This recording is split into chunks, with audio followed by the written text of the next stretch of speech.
Right now, somewhere in your driveway, your turbocharged engine is slowly destroying itself.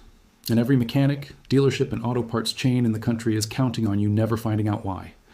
That high-pitched whine coming from under your hood, that whistle, that screech, that sound your dealer calls normal turbo noise, is not normal. It is a warning. And the fix costs less than $2. It always has. The industry has known this since 1969, and they have spent over 50 years making absolutely certain you would never hear about it. The villain here has a name. It is the automotive service industry. A machine worth over $400 billion annually in the United States alone. The turbocharger repair and replacement market generates an estimated $8 billion of those dollars every single year. Every time a mechanic tells you your turbo is worn out and hands you a repair bill for $1,200, $1,500, sometimes $3,000, they are banking on one thing: that you do not know what causes turbo whistle, and more importantly, that you never find out what stops it.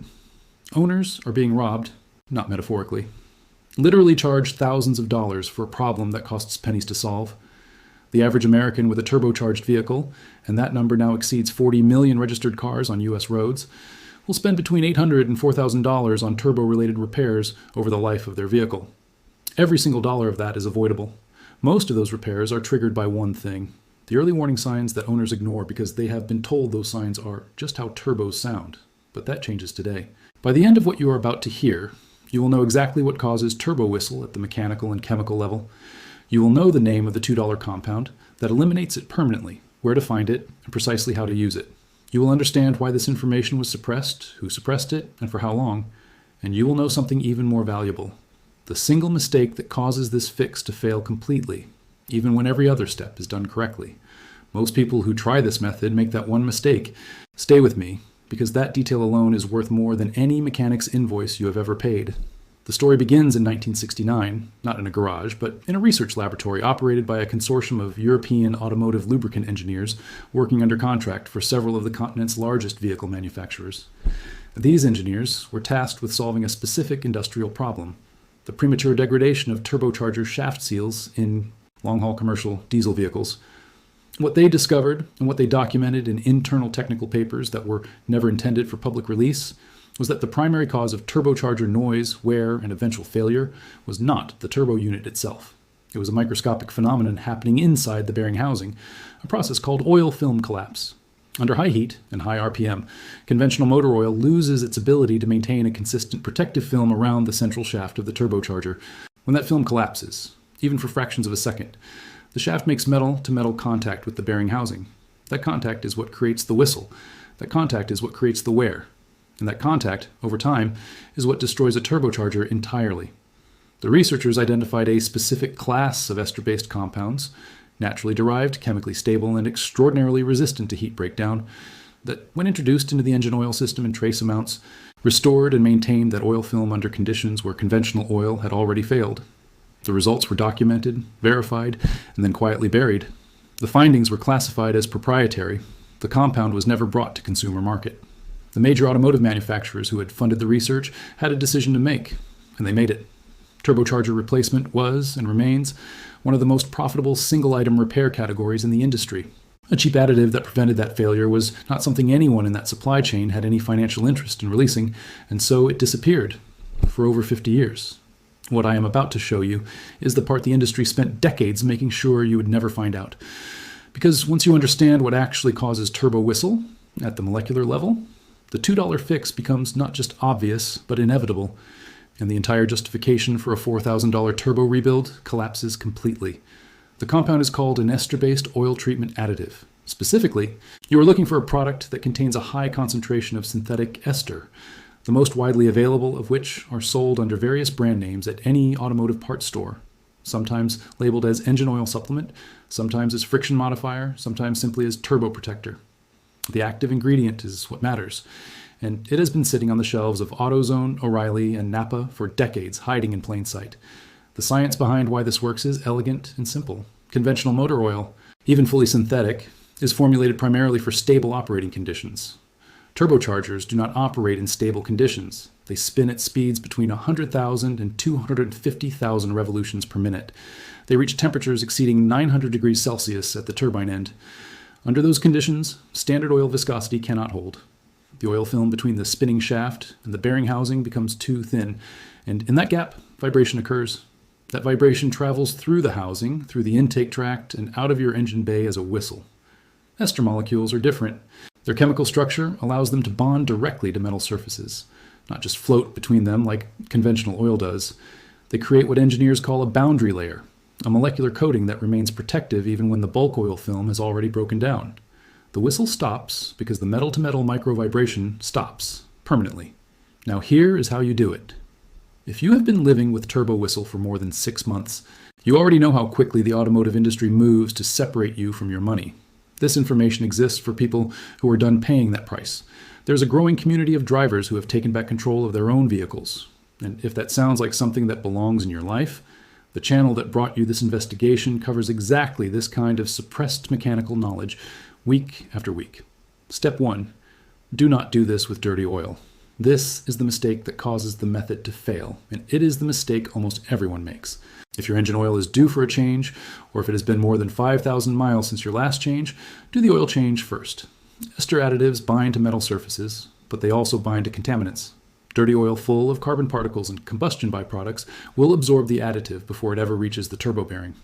You will waste your $2 and conclude the method does not work. It does work. You just have to give it clean oil to work in. Step 2. Purchase a product with a high ester content. Read the label. You are looking for the words synthetic ester, ester-based, or polyol ester in the ingredients or product description.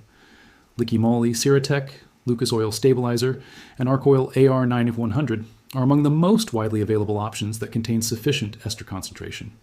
The price point is between $1 and $5 for a single treatment dose of the quantities required. Step 3.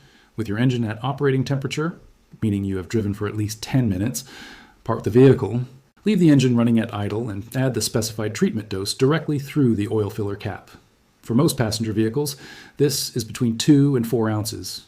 Do not add more than the recommendation. Ester additives at excessive concentration can affect oil viscosity in ways that work against you. Step 4.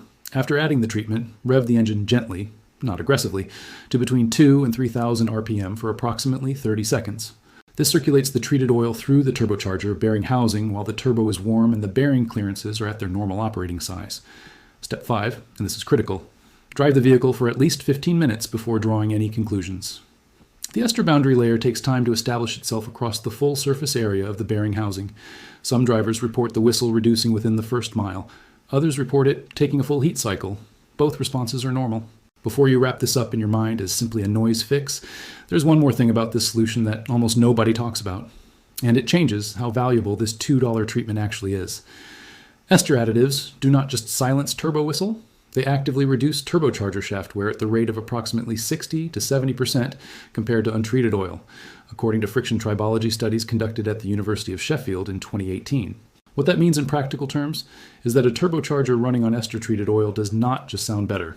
It ages slower, significantly slower. Drivers who use this treatment every second or third oil change are not just eliminating the whistle. They are extending turbocharger service life by estimates ranging from 40,000 to over 100,000 miles. The $2 fix is not just a repair. It is a prevention strategy. And the industry has no interest in you knowing that either. Consider what this actually means in real numbers. The average turbocharger replacement on a mid-range turbocharged vehicle, a Ford F-150 EcoBoost, a Volkswagen Golf GTI, a Subaru Outback, runs between $1,200 and $3,500, including parts and labor. Dealerships will tell you that turbocharger failure is simply an inevitability of the technology, a cost of ownership. That framing is deliberate, because turbocharger failure, in the vast majority of cases, is not an inevitability. It is a consequence of oil film collapse in the bearing housing, the exact problem ester additives were designed to solve in 1969. A driver who begins this treatment protocol at the first sign of turbo whistle, or better yet, before whistle ever develops, and continues it every other oil change, is spending approximately $10 to $20 per year on turbocharger protection, against an average repair cost of $2,000, against a failure rate that, for untreated turbocharged engines, sits at roughly 1 in 3 vehicles by the 100,000 mile mark. The before and after here is not just noise level, it is the difference between a vehicle that reaches 200,000 miles with its original turbocharger intact and a vehicle that requires a replacement unit at 90,000 miles because its owner was told there was nothing they could do. One visit to a dealership service department, or one invoice for a turbocharger rebuild, costs more than 200 years of this $2 treatment protocol. That is not hyperbole, that is arithmetic. Here's what you now know that most drivers will go their entire lives without learning. Turbo whistle is not a death sentence for your turbocharger. It is an early warning of oil film collapse. An oil film collapse is chemically reversible with a compound that costs less than a coffee. The industry built a multi-billion-dollar repair ecosystem on top of a problem that costs $2 to prevent. And the documentation proving this has existed since 1969, but the story does not end with the turbocharger. Because the same oil film collapse mechanism that destroys turbo bearings does not stop there. It propagates backward into the engine, forward into the intercooler system, and it triggers a second chain of failures that the industry profits from even more than the turbo replacement itself. There is a connected problem that affects every turbocharged vehicle that has ever run a compromised oil film, a problem the industry deliberately addresses as a separate, unrelated repair category, despite knowing they share the same root cause. That is the next investigation. And what it reveals about the diagnostic process used at dealership service centers, specifically what they look for, and more importantly, what they deliberately do not look for, is something that will change how you walk into a service bay for the rest of your life. The question is, how many vehicles on the road right now are already past the point where this $2 treatment is enough?